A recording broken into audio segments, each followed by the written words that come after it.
PT Swasta Tonghua. Hari ini saya akan menceritakan tentang asal-usul Pulau Bintan.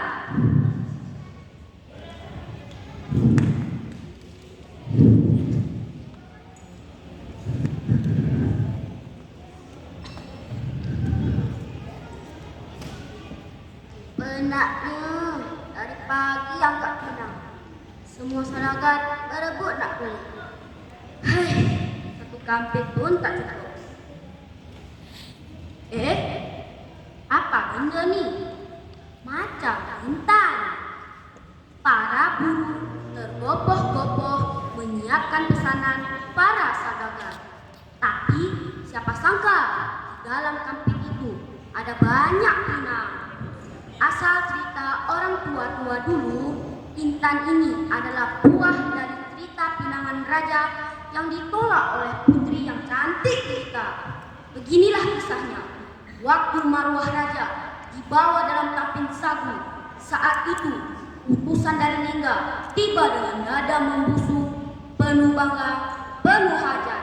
Dan inilah detiknya saat ia melangkah masuk ke istana. Oi, angkat tampin tu elok sikit. Jangan heret macam guni beras. Ini persembahan raja kita.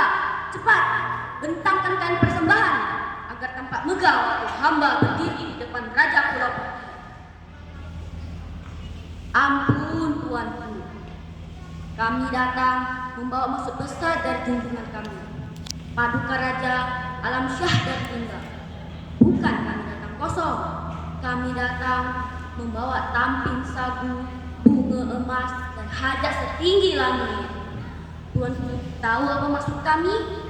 Putri Lencade yang cantik rupawan hendak kami pinang menjadi perputri raja kami.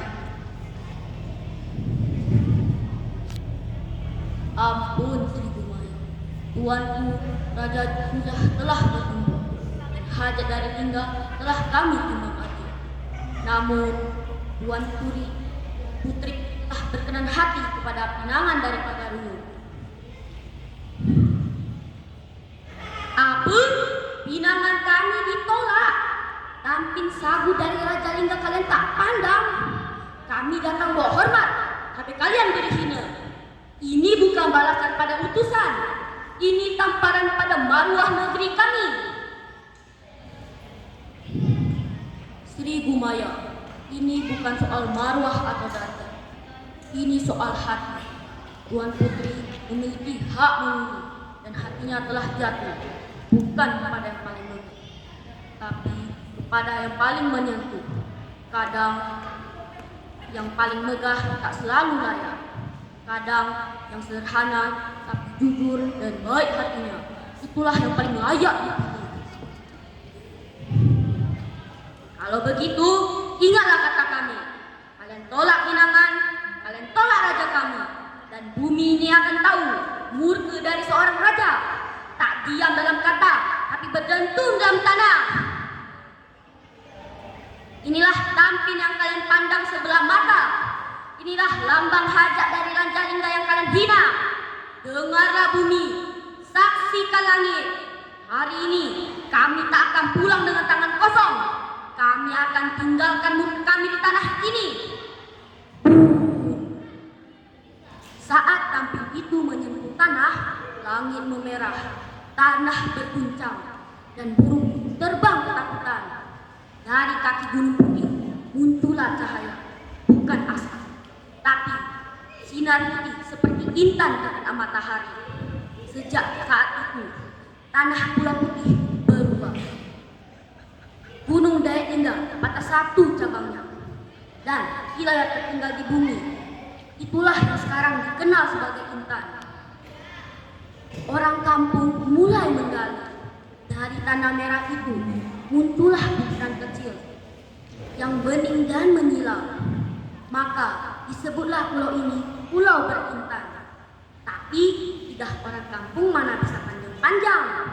Dari berintan jadi berintan jadi bentan. Dan akhirnya jadilah nama yang tuan-tuan kenal hari ini, Bintan. Semua ini bermula dari satu amarah yang tidak dijaga.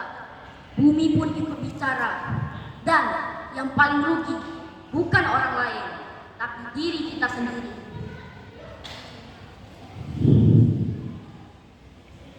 Usai sudah cerita Aron, asal usul Pulau Bintang, ini pamit mundur diri, kapan-kapan jumpa lagi. Sekian dari saya, selamat siang, terima kasih.